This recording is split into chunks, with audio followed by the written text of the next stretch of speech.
دیدن اینجور ادیتا خیلی ترند شده و بازدیدهای خیلی خوبی هم میگیرن. پس امروز من اینجام که بهت نشون بدم چجوری میشه اینا رو ساخت. با فیلتر شکن روشن وارد کپکات میشید و فیلم مد نظر خودتون انتخاب میکنید که داخلش از یخ‌های زیادی استفاده کرده باشید، یخ زیاد بزنید و در آخر هم هد انیمی رو بزنید. حالا من ویدیو خودم انتخاب میکنم و کات‌ها رو میزنم و نشونتون میدم. قبل از زدن کات‌ها حتما توجه داشته باشید که باید اول ابعاد عکس رو انتخاب کنین. 3:4 خیلی خوبه و 1:1 هم باز خوبه. حالا من 1:1 رو اینجا انتخاب میکنم. حالا میریم سراغ مرحله زدن کات‌های.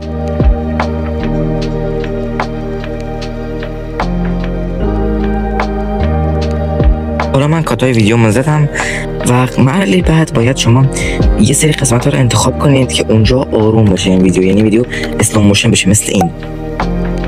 برای مثلا من اینجا که یه پرش میزنم رو انتخاب میکنم، یه اسپریت میزنم و یکم جلوتر، نیاز نیست که زیاد جلو باشه، در صورتی که یه صدام ثانیه هم باشه باز همین خوبه. قسمتی که انتخاب کردید و سرعتش رو کامل تا آخر تا 1/10 کم کنید و از این قسمت بهتر کوالیتی رو انتخاب کنید. به زمان ویدیوتون میتونید از این قسمتایی که اسلو موشنه زیادتر استفاده کنید. برای مثلا الان من ویدیوم تقریبا 18 ثانیه است، من 2 تا از این قسمت‌ها برای خودم انتخاب میکنم. اینجا که میپره دوباره بعد بانو دست میکنم، دوباره همون کارا رو براش میکنم، سرعتش رو کم میکنم و بهتر کوالیتی رو بهش میدم. یه بار میبینیم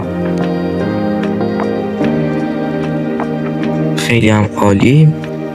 قسمتی که سرعتشون کم نیست مثل اول ویدیو، وسط ویدیو، اینجا باید وارد بخش موشن بلر بشید و گزینه اول رو تا 80 ببرید جلو و گزینه دوم تا 75. از قسمت تایمز این افکت رو بهش اضافه کنید. یکم طول میکشه. برای قسمت بعد هم دوباره همین کارو کنید.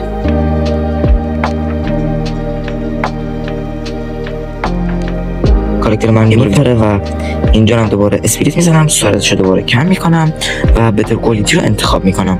اینم از این. حالا باید همون قسمتایی که شما موشن بلر زدید مثل اینجا رو سرعتش رو یکم بیشتر کنید، سرعتش رو به 1.3 برسونید. برای قسمت بعدم دوباره همین کارا رو من انجام میدم. فقط مونده تنظیمات گرافیکی و اینا. خب وارد بخش ادجاست میشیم و شارپ مثل عکس رو تا آخر زیاد میکنیم، این هم تا 40 جلوتر میبریم و سچوریشن هم عکس رو میگه تقریبا 8-10 اضافه کنید بهش و یکم بریلیانت عکس رو کمتر کنید، کانترست رو یکم بهش اضافه کنید خیلی کم و از قسمت HCL رنگ آبی قسمت سچوریشنش رو حدوداً کمتر کنید، یکم کمتر کنید. رنگ زردم همینجور، رنگ قرمز سچوریشنش تا آخر بره بالا، رنگ آبی عادی هم دوباره سچوریشنش کم بشه و بنفش و صورتی هم همینجور، رنگ نارنجی هم این مقداری کم بشه. قسمت هایلایت هم این مقداری بهش اضافه میکنیم، شادو هم همینجوری، شادو هم بهش یه مقداری اضافه کنید. این ادجاستی که بهش اضافه کردید تا آخر فیلم میکشید.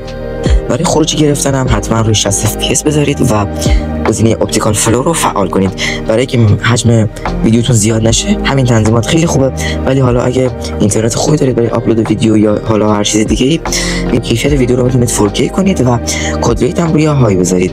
حالا من این کارا رو انجام نمیدم، همون 1080 برام خوبه. میریم سراغ نتیجه نهایی.